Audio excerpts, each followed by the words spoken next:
Hello and welcome to Mind Shifters Radio. I'm Tim Hayes. I'm your host for the first hour. And today is Monday, May 12th, 2025. As always, we're grateful to everyone who's joining us here today, whether you're listening live or through the archives, as we spend another couple of hours teaching and supporting people in using some of the most powerful, effective, efficient, and accessible tools I've ever encountered. These tools are available absolutely free through the tireless efforts of Dr. Michael and Jeannie Ryce on the website at whyagain.org. If you go to that website and click on the two words that say Start Here in the upper left-hand corner, it will take you to a page where you can download and read Chapter 24 of Dr. Michael Ryce's book. His book is titled, Why Is This Happening to Me Again? And that chapter of the book contains a narrative description and explanation of the primary tool in this work. The tool is called the Reality Management Worksheet, sometimes called the Reality Management Wake-Up Sheet.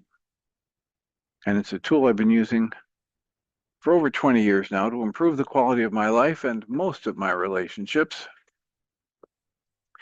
and to turn any negative emotional experience I have into part of the infallible guidance system that each and every one of us has been given. You can also download the actual worksheet process itself. It's a simple PDF file. Click the link, download it, print it off, copy it as often as you'd like, and use it over and over again absolutely free.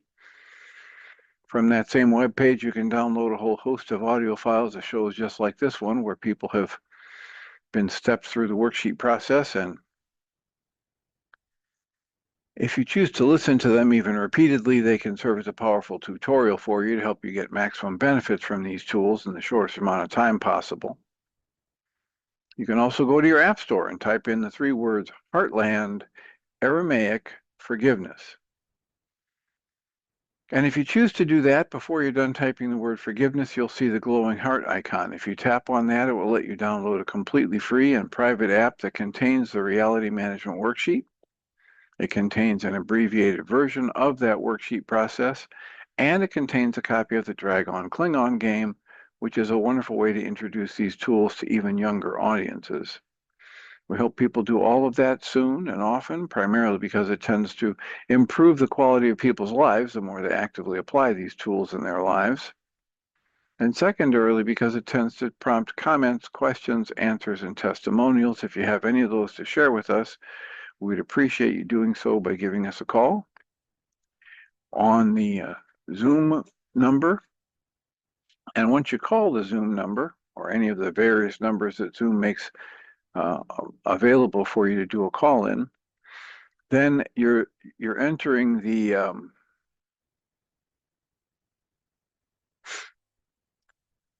meeting ID of 853-2357-4173. That's 853-2357-4173. Or you can just open up a window on your browser and go to Zoom and use that meeting ID to join us. Alternatively, you can send me an email. You can email me at tjh@mindshifters-academy.org. Or you can email Jeannie at jeanie@whyagain.org. That's whyagain.org. And if we get a question or a comment or a testimonial from you, we'll address it on the internet show, and then as time allows, send you a notification about what day and time that occurred, so you can listen back to the archives for your feedback or input.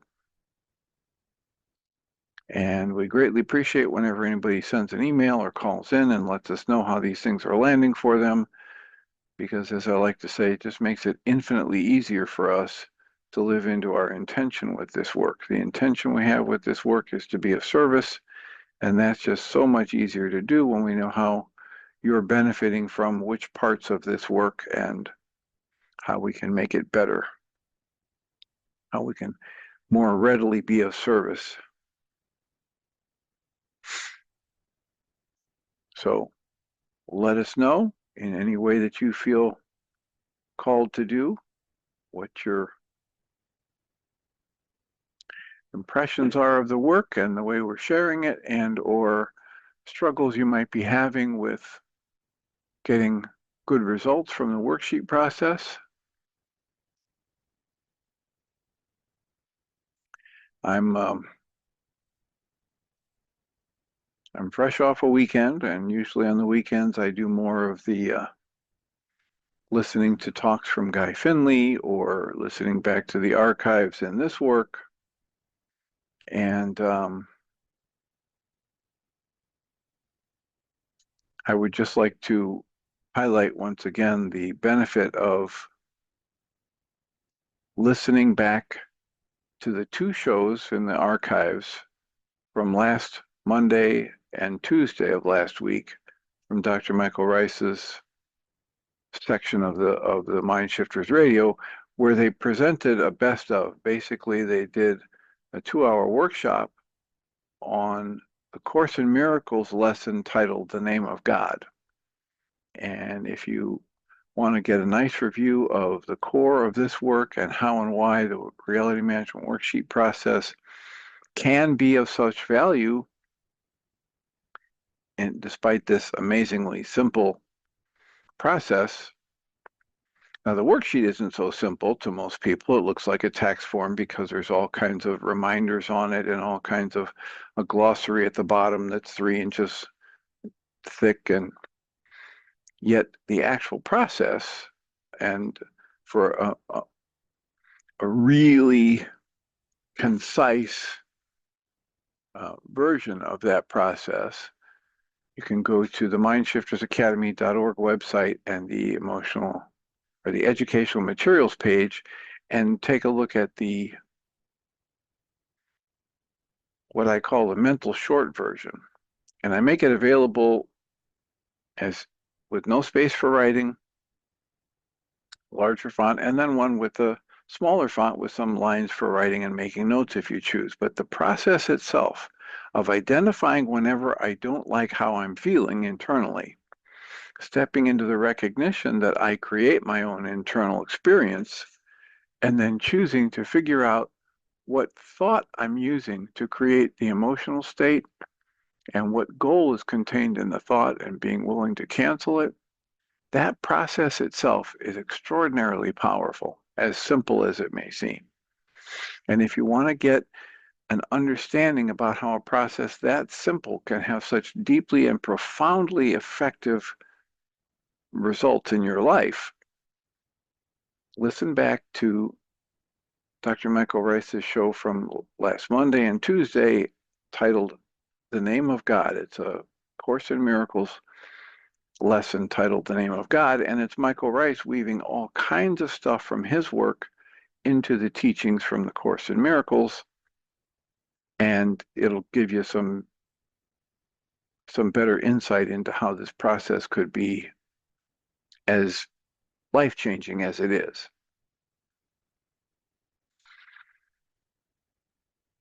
So we have plenty of time for comments and questions. Please raise a hand or unmute yourself if you're on the Zoom call. And please remember that when you come on the Zoom call, there's no need to show your video, and you can remain muted until you have something to say. Susan Bingham, are you unmuted on purpose? Yes, I am. I had a question. I feel as if I've become two different people. I usually feel really good, have good energy during the day. If something comes up, I have tools to work with it. It's a whole other story when I wake up in the middle of the night. I feel as if my mind is filled with unwanted characters, and I just wondered if you could comment about what looks to me like more and more of a split between my good life and my bad night life. It isn't always bad, but it's weird, strange, and I don't often remember them. I just wake up with a feeling of being on edge or off balance, and usually just getting going on my day solves it. I don't have material to make a wake up sheet with because I don't remember what was in the dream exactly. I should add that I was in therapy with a Jungian therapist years ago, and working with her, my dreams became such that I could remember them, or my mind could retain them, and I kept a journal. And it just went on forever. I don't feel as if you could ever collect all that stuff and do all the work that you would need to do. I'm just wondering if there's just a renegade phenomenon of the mind that we can't ever expect to tame or understand. So Well, having stopped work with her, I went back to not remembering my dreams much. Anyway, go ahead. well, there are a number of points in what you're raising because what you just said there at the end is that when you were working with her and you had a journal by your bedside, you had the intention to remember your dreams and you did, and you wrote them down and you worked on them. And when you stop that process, then you don't remember. Mm-hmm. So that's just as normal as breathing. That's the average person's experience. That, even now, if I have a dream on waking and I decide, oh, I'll write it down when I get back from the bathroom, it's gone, or big chunks of it are gone before I'm done. So if I make the decision to make notes right away, I can capture it. The second thing that comes to my mind to say is that it's like the second and the last thing you said, where maybe there's this renegade part of the mind. And I think that's absolutely true, that your mind is connected to all minds. And as we talk about so often in this work and across generational stuff and how 30 people and how many generations of your life, and you have the energetic impressions that come from them, and that only goes back 4 generations. And where did the people 4 generations back in your bloodline get theirs? From 4 generations back from them. So it's entirely possible for you to have any thought that any other human being has ever had. Now, Mm. the impact on your life of the thoughts that move through your mind, and they're just energies, right? And the impact of them is determined by how you choose to relate to them. And so the recommendation I have, we've talked about this quite a bit when you first started listening to the internet show, is that you catch yourself when you're labeling it bad or wrong or evil or separate from you, and just catch that labeling and say, oh, I choose not to label it that. Mm. Instead, I'll label it interesting. And if I wake up and I've got this negative emotional state, flooding through my system, I just identify, okay, is it upset? Is it sad? Is it angry? Is it hurt? Is it confused? And if I have that much, I can do a worksheet on it. Mm. But I don't need to necessarily do a worksheet on it. I can just say, wow, that's interesting. I wonder. And then with a wondering mind, lightheartedly, I wonder what message this might have for me. And if you wanted to make significantly more progress, you could have the notepad by your bedside and get yourself back in the habit of making notes about the dreams or whatever the content or theme, or even if it's just the emotional theme. And when you take those steps to basically tell your mind that you want it to remember Mm. and you want it to sort it out for you, it'll start doing that. Mm. Even more so if you're willing to put it on the worksheet process and cancel any goals to figure it out, cancel any goals for it to be different or to go away.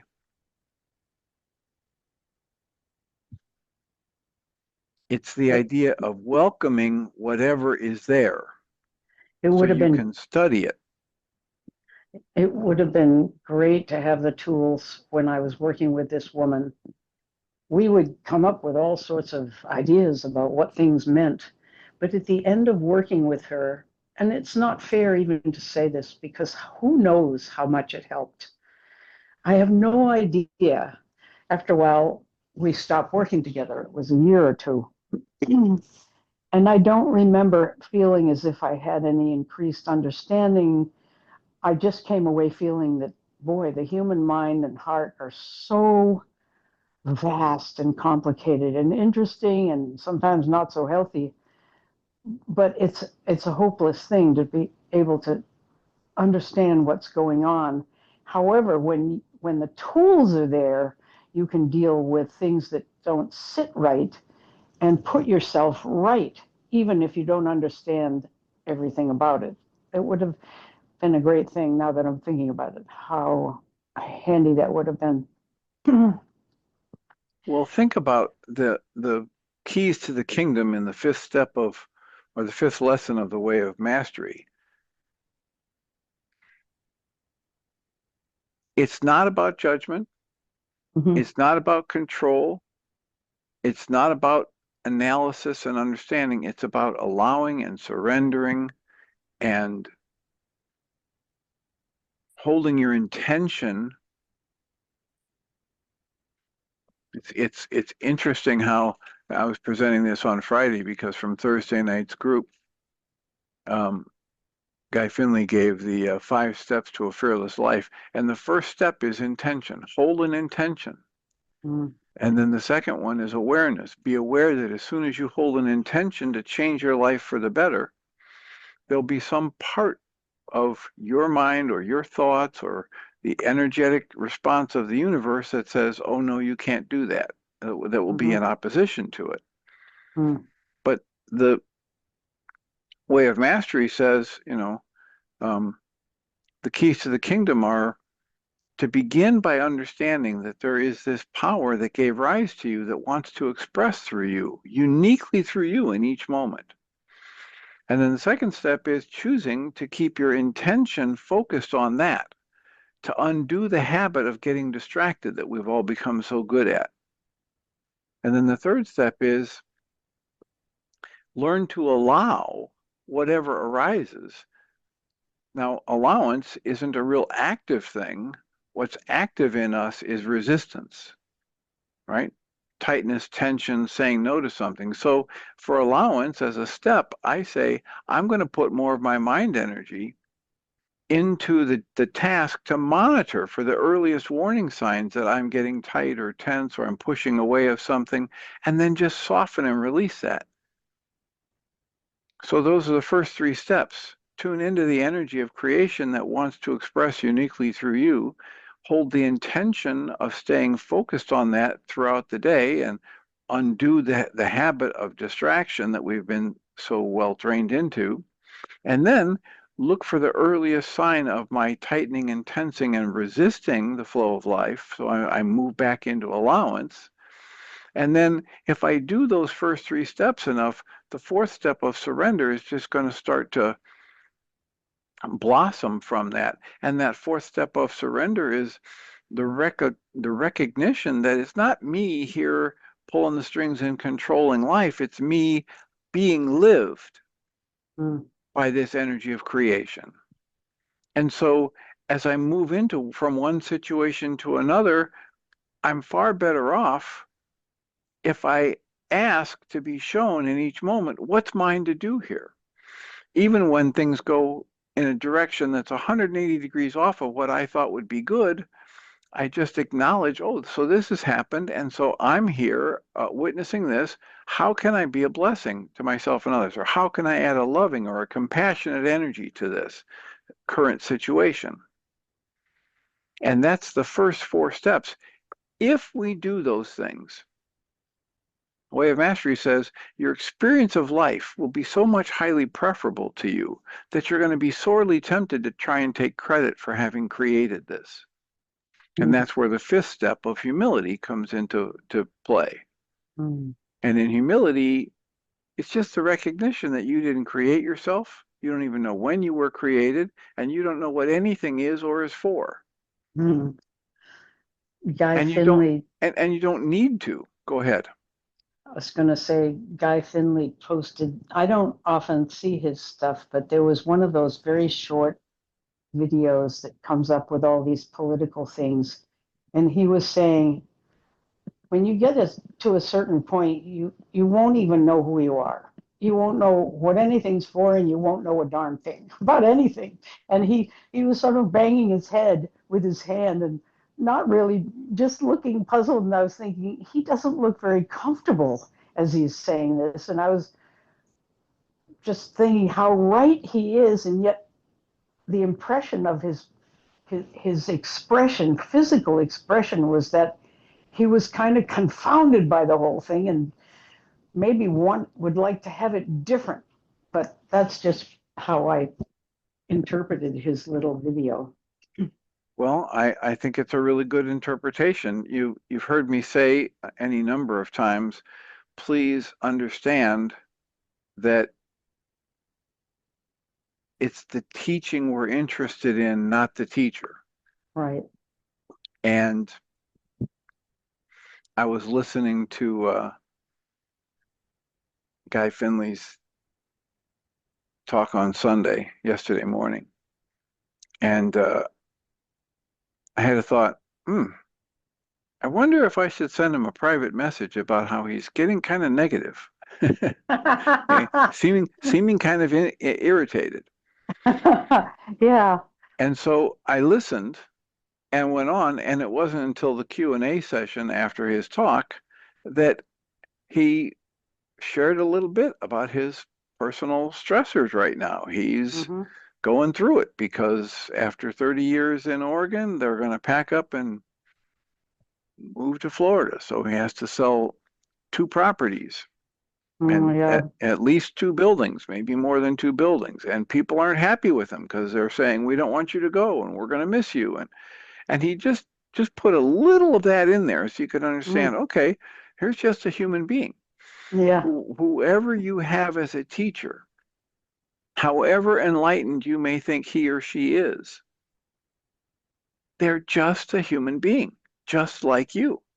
They're all sparks of the one mind. They're all trying to Mm. make it in the physical realm. None of them actually know what anything is or is for. Mm. And the best we do is learn to go with the flow and direct some of that creative energy that we've been given dominion over in a more positive direction more consistently. That's, I believe, from all the teachings I've been able to distill, that that's the best any of us ever does. None of Mm. us is going to rise above anybody else, but we can understand that the negativity we experience is a product of fighting with life, and that the the choice we have is to go with the flow and choose for love over fear at every turn. You know what, Dr. Tim? For years, we have been taught, at least my impression is that we've been given a different model about the leader or the enlightened one, that they are above many, many things, and that we can't really attain to that. They are apart. They're in samadhi 3/4 of the time. Sri Ramakrishna was like that, and he got very sick at the end of his life. And even while he was sick, I'm kind of veering off, but even while he was sick, he was like two people. He was suffering bodily, he was in pain, couldn't eat, and yet when he went into his state, which they call samadhi, he would get up out of the bed and run outside and do something and come back, and then suddenly he was like an old man, a sick man again. But we've been given this model that we can't attain. It's even maybe we've distorted what Jesus was like. He did go off by himself a lot, and who knows how he felt when he needed to get off. But it's so good to be shown that they are human beings. It's so healing to hear a person tell a story where they weren't so successful at something or didn't feel very good or where they got mad and they didn't want to. It's helpful. we can sort of grab hold and think, well, maybe I can do those things too. I mean, maybe I can attain some kind of better, higher state than I've been in all my life. You're constantly saying, take them off the pedestal, put them down on your level. That's one thing, and that's good. But often teachers, even now, don't do that. They Well, hold them. well, Go ahead. listen to this, because this is where you have the dominion, right? You have the ability to choose what you're doing with your mind energy. Mm-hmm. And this is the part about don't put anybody on a pedestal or in a pit. Yeah. This is the idea of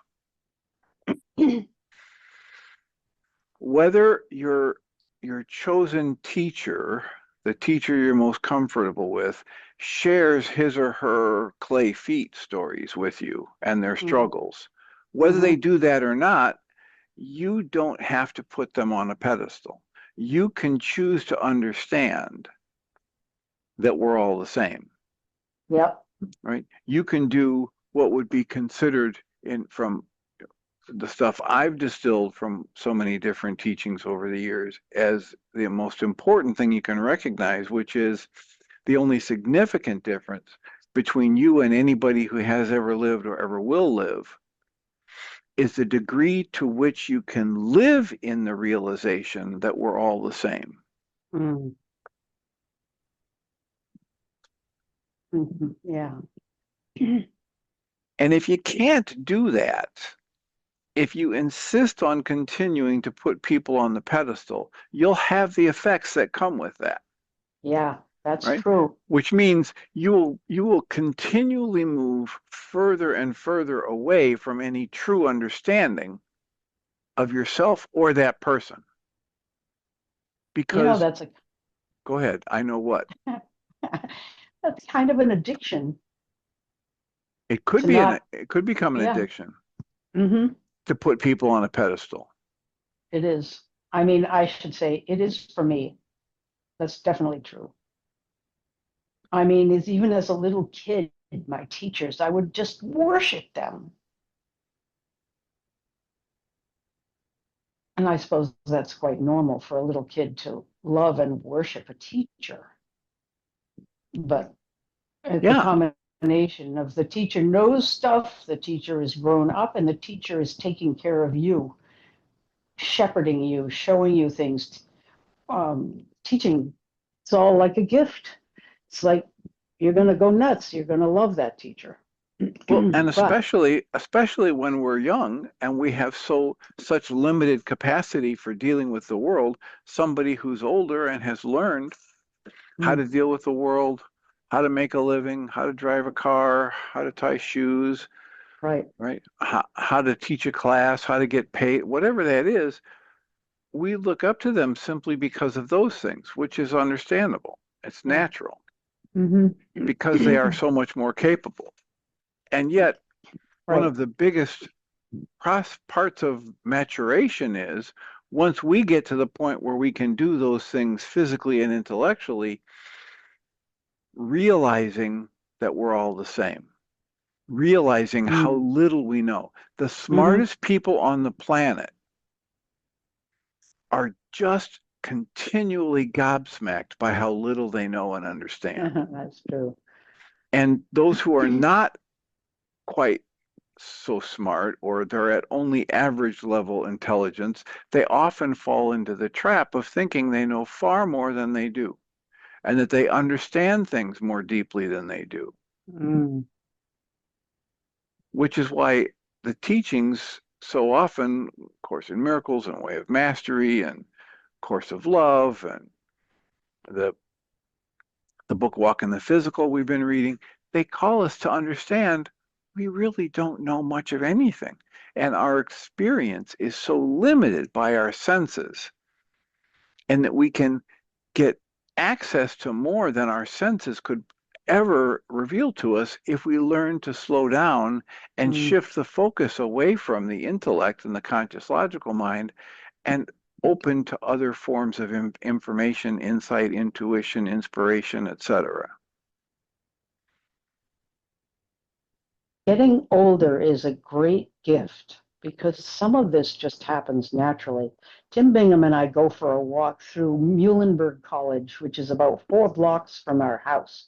Every afternoon, we take my son's dog and we walk through there, and students flock around, and we see professors walking, and I can almost always, even if they're young, I can tell the difference between the professors and the students because the professors want to seem like professors, and so they grow a beard and they carry a briefcase and they wear a certain different type of clothes so they'll distinguish themselves. And I look at them and I just feel so friendly toward them. I'm saying, you're just putting that on so that you can differentiate yourself from all the rest of us who are just walking around here with students and visitors and so forth.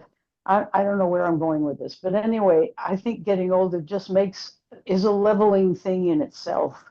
Yeah, there are those who would say if you're fortunate enough to grow old,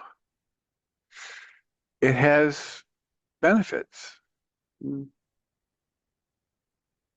I was just thinking over the weekend, I have a number of people that I have made friends with over the years and who've come in and out of the support groups, especially the Tuesday support group over the years, who are just they fly into a tizzy if somebody talks about getting older or being old. Mm. A little bit more emotionally laden than when Dr. Michael Ryce talks about it. But the idea is that they think that if you talk about the passage of time having an impact on you, you're creating misery that doesn't have to be there. And it's an interesting perspective. I mean, I know people that have literally refused to do the reality management worksheet, the core tool in this work, because they don't want to focus on the negative. They don't Mm. want to list what their negative emotion is Mm. because they've somehow been taught that if they admit they're having a negative emotional state, that it is going to make it worse somehow. Mm-hmm. And my experience has been, with the passage of time, with the changes that I've seen in the body over the years, I do not look anything like I looked like when I was 5 years old. Of course not. Yeah, I don't, and I don't look anything like I did when I was 30. Mm. So for me, it's kind of silly to think I would um, refuse to accept what's blatantly obvious in my primary experience of this physical body. We call it a body. It's the energy system that we call the body. And I've witnessed tremendous shifts I can achieve when I shift out of the negative energies and focus for my mental and emotional mind energy. And I also know certain things about this shift haven't budged ever, and they're not likely to. And that's Like, got to be okay, right? like what? You lost me there. Like muscle mass is not going to be returning, and hair is not Oh, going to I be see. returning, and Okay, I see what you mean. I mean, like I'm not gonna start youthing the way Dr. Michael Rice talks about it. Yeah. Right? It's that's just been my experience, and to me, it seems unwise to refuse to pay attention to what's happening because Mm. as I pay attention to what's happening and I work with it, I stay safer. Mm-hmm. I know people that are unsteady on their feet and they refuse to use a cane or a walker. Mm. Um, I don't I don't see the benefit of that. So anyway, I mean it's for me it's about acknowledging just what is and Mm. finding a way to choose, spinning that kaleidoscopic wheel of interpretation until it lands on a positive interpretation of what is, Mm. and catching myself earlier and earlier as I fall into the negative judgment of what is, and just canceling the goals about that and releasing it and breathing and softening, and then having a different experience of life, usually highly preferable to what I was doing when I was in judgment. Yeah. Well, thanks for the talk. Maybe you want to read a book now or something. Or maybe your comments have sparked some thoughts from some of the other people who are online with us. So we'll just take a breath. If you want to go ahead and mute, Okay. you can, and we'll throw it open to comments or questions before we decide if we go back into the book, A Walk in the Physical, and the essays from the second part of the book that we've been reading. Again, the book is from Christian Sundberg, and the category of essays that we were just reading. So, Linda, you're unmuted. Is that intentional? Yes, it is. Okay, and what is your intention now that you're unmuted? Just one moment. Let me shut the door. I just was thoroughly enjoying your and Susan's conversation, and there were a couple of thoughts I had when you were all talking about gurus and guru worship, or what I would say, our teachers having clay feet. And I was thinking that when you mentioned that the wisest teachers that you had ever run across on the planet were the ones that were to say, I know nothing. And I was thinking about all of that in relation to our intellect. And I think one of the biggest helps for me was running across emotional intelligence and the concepts of the stages of dependence, independence, and interdependence. And I just wanted to say how delightful the talk was, how I always love what you and Susan say, and how much growth I get out of it. So thank you very much, both of you. All right, you're very welcome and deserving, as we like to say. Anything And I else think, that you want to add? oh, probably about 14 things, but I think that's quite good for now. Thank you so much. All right, blessings. And blessings. I was just about to come take a look at essay number 61 from the category from the book A Walk in the Physical, that's titled Life as Feedback. And we're working our way through that list of essays. And the next one in line is titled Choose Joy! Exclamation point. And Christian writes, we are not here to struggle, suffer, and merely survive. We are here to thrive as the beings of joy that we truly are. Now, I have to break into the essay here and say, look,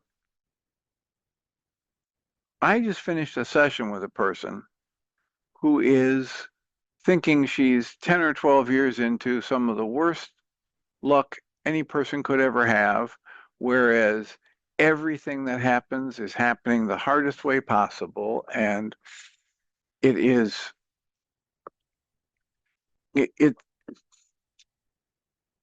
if you can think of one of the losses or one of the difficulties that a human being would face, it's either happened to her or to her family, her immediate or extended family, in these past 10 years, 11, 12 years. So if I were to read something like that to her, she would scoff and leave the room. And so this leads me to what Guy Finley would call everything is in levels of scale. And there's a Q&A from The Way of Mastery that talks about the difference between happiness and joy. And the essence of it is Joy isn't this skipping through the daisies, singing songs, everything is bright and sunny and everything turns out the way you want. But they talk about joy in the way of mastery as being this ability to connect to your source, this awareness of your source, and this ability to be in the flow of life and know, because we know so little, we can't possibly know and figure out how everything should happen. And yet, when we form a negative association in thoughts, in other words, we reach a negative conclusion, we can instantly know it's wrong. It's not the truth. So I had this person in my office and she was saying, it's really hard for me not to wonder, what did I do to deserve all of these tragedies and losses and difficulties? And I said to her, well, that line of thinking, that process of thought is completely useless. And think about how um,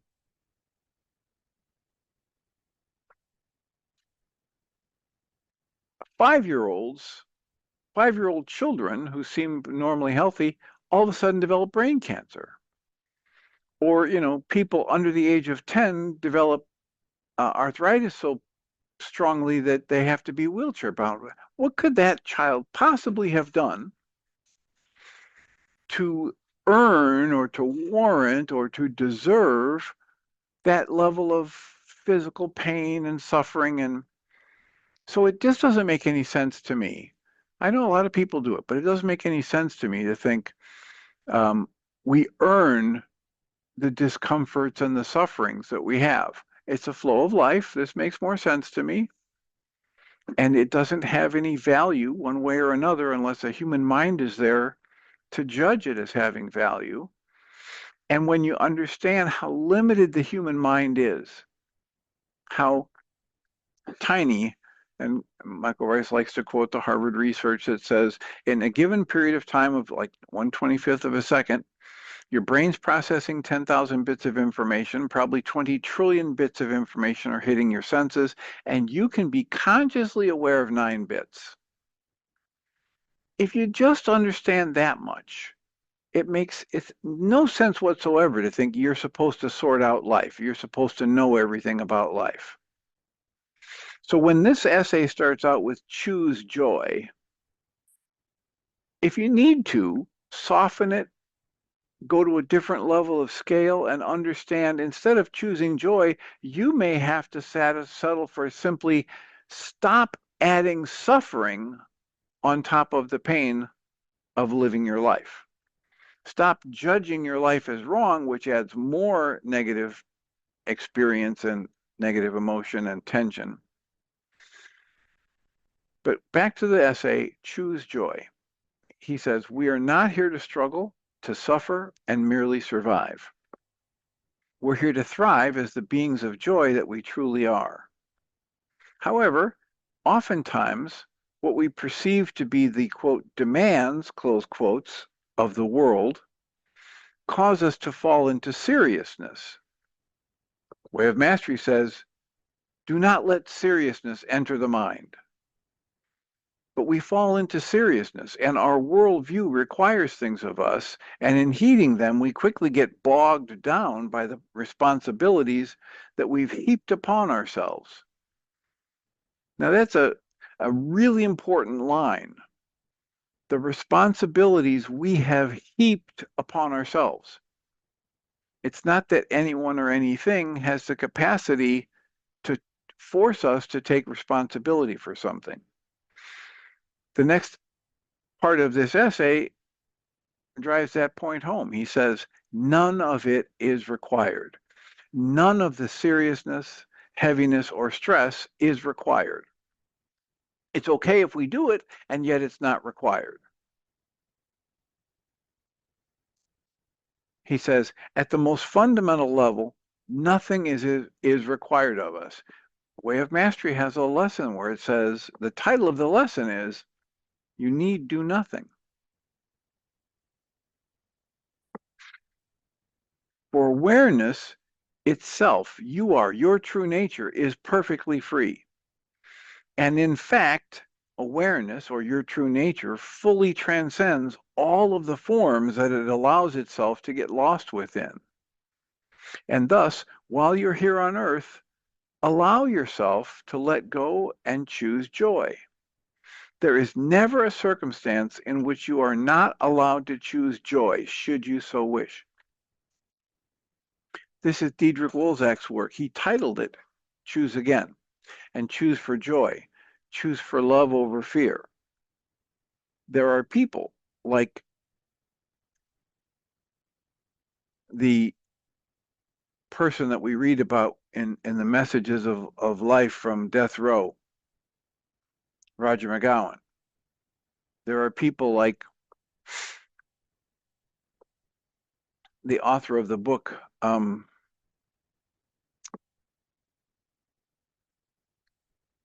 yep, it went right out of my head. But he was in a prison of war camp, in a concentration camp, and during World War II, and his family was dying around him, and the other inmates were turning on each other and siding with the guards and fighting over scraps of food. Viktor Frankl, Man's Search for Meaning is the title of the book. And despite all of that, he chose to stick to his values, to remain as loving as he could, to stay focused on what he had control over within his own mind energy, rather than buy into a negative conclusion that was so prevalent at the time, and that, most people would say, oh yeah, of course, anybody would have that feeling, anybody would be angry, anybody would be resentful.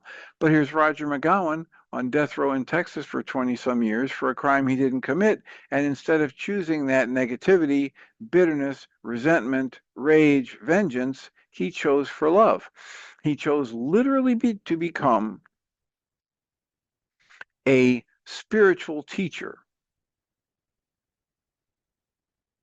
So we have the option. We do not have to believe what's been programmed into us. We can question everything, as Rilke calls us, to learn to live in the question. While you're here on earth, you may choose to allow yourself to let go and choose for joy. There is never a circumstance in which you are not allowed to choose for joy. It's your choice. And yeah, it may take a tremendous amount of practice. I just finished an interview on Thursday with Dr. Mary Catherine McDonald, who's the author of the book, The Joy Reset, and she's talking about how the research indicates that if we're in fear, it blocks our being able to choose for joy.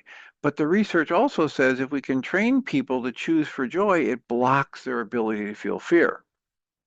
And so if you have somebody who is full on trained into this pattern of fear and resentment and hurt and hypervigilance for the next offense that might be coming and the next danger, they've literally come to define themselves as only being safe when they're in the hypervigilant state.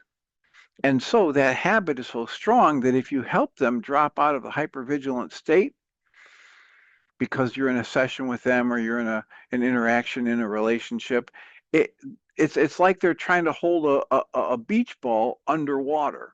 And as soon as you leave, they let go of the beach ball and it pops up and they go back to that hypervigilant state and maybe even a stronger rebound. So it may take considerable practice over time to get to the place where you can actively choose for joy consistently, and yet every bit of energy you spend trying to establish that habit is worth it and will pay huge dividends. So in this heading of life as feedback, the next essay is titled Awareness itself, the essence of awareness, consciousness, is inherently joyful. And Christian writes, Awareness is inherently joyful. It can only experience pain as a temporary, non-fundamental experience.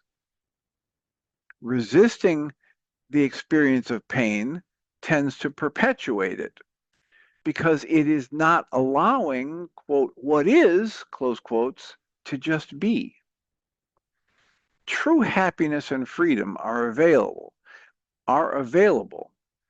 in completely allowing whatever is to just be exactly as it is, without the judgments of the ego mind.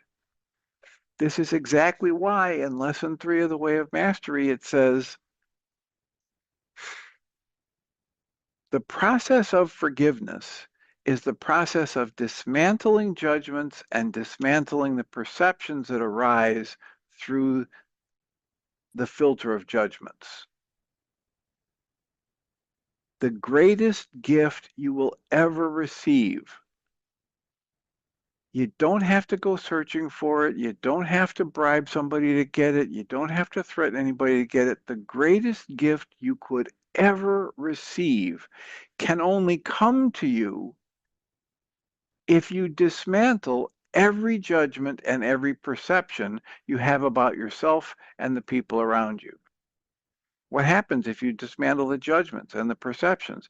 You get a glimpse at the true nature of life. You get what the Way of Mastery refers to as the shimmering radiance of creative energy that is behind all of the images our mind shows us from the physical world. Christian goes on here and says, this is because by releasing the forms of the ego mind, the consciousness naturally takes a step back toward its native state. Its native state is always fully transcending whatever forms that consciousness is beholding. In relinquishing all resistance and simply being present with just exactly what is in the moment, you as consciousness and awareness, you see past the forms that were distracting you. And it is once again known that joy is always there. You know, if I think about this, just image just flashed in my head that there's a child in a bed at night, window only partially open, shades only partially drawn, and when the child wakes up, the child is struck with horror because it sees a person sitting in a chair across the room, and there's not supposed to be anybody there. And the child is absolutely terrified and frozen in fear and starts calling out for mom or dad, and mom or dad comes running and flips on the light, and instantly the child sees, oh, that's the mop I was using earlier that I stood upside down to drain into the bucket, and it's sitting behind the chair. It looks like a head and hair. And instantly the child's fear is gone. We do this constantly when we hold a negative judgment about life and the flow of life. We create this tension, we create these angers, we create these fears for no good reason. If it's a psychological emotion of tightness or tension or negativity or anger or fear, it has no good purpose other than to wake us up to the fact that something about our choice of filter for looking at this and interpreting this life event is off the mark. If we can learn to just revel in what is, if we can learn to go with the flow of whatever life presents, if we can learn to adopt an idea that says, oh, so this has happened, what's mine to do to be a blessing in this moment? Whether it's a friend of mine has a terminal disease, or a friend of mine dies, or a friend of mine gets, arrested for something, or I get pulled over for doing nothing wrong and It's going to make me late for a meeting. Whatever it is, if I suspend the intellect that's been so thoroughly trained into judging it as negative and simply ask how to view it a different way where I don't generate the pain or the fear or the sadness, then I create a different experience. TJ's phone has unmuted. Is this intentional? Oops. No, it is not. All right. All right. I will mute you so you Sorry. can. That's quite all right. Gotcha. I'll just mute you. And I'll just finish this essay real quick. He goes on to say, awareness is formless and unlimited. When awareness gets lost within the illusion of form, it falsely believes form is what it is because it's temporarily lost. It temporarily believes something contrary to its true nature. It believes it is limited. It is not. It believes it is separate when in fact it is unlimited and connected to everything. In so doing, it naturally experiences suffering. Suffering is a sign that awareness has brought into something that is not has bought into something. So I'll start that sentence again. Suffering is a sign that awareness has bought into something that is not fundamentally true. If I'm suffering, my thoughts are in error. This is right in the reality management worksheet, the current 7-step one. If I'm in pain, my thinking is in error. Suffering is a sign that awareness itself, consciousness, has bought into a false belief. Suffering is a sign that awareness has bought into an illusion and thus has temporarily forgotten its true nature. When awareness is aware of its true nature, it is totally free and suffering is not possible. When awareness is aware of its true nature, when awareness is awake, suffering is not possible. Awareness, consciousness itself, is absolutely safe and totally free at all times. So that brings us to the end of our hour. I believe that Dr. Michael Ryce is going to be on Needle again today. So if you're signed up for that or you want to go get the Needle app, it's NEDL from your Play Store and download it. Or if you already have him favorited, you should be getting a text message soon. I'll thank us all for being here. Remind us that we come from love. We're made of the stuff we call love. We actually are love.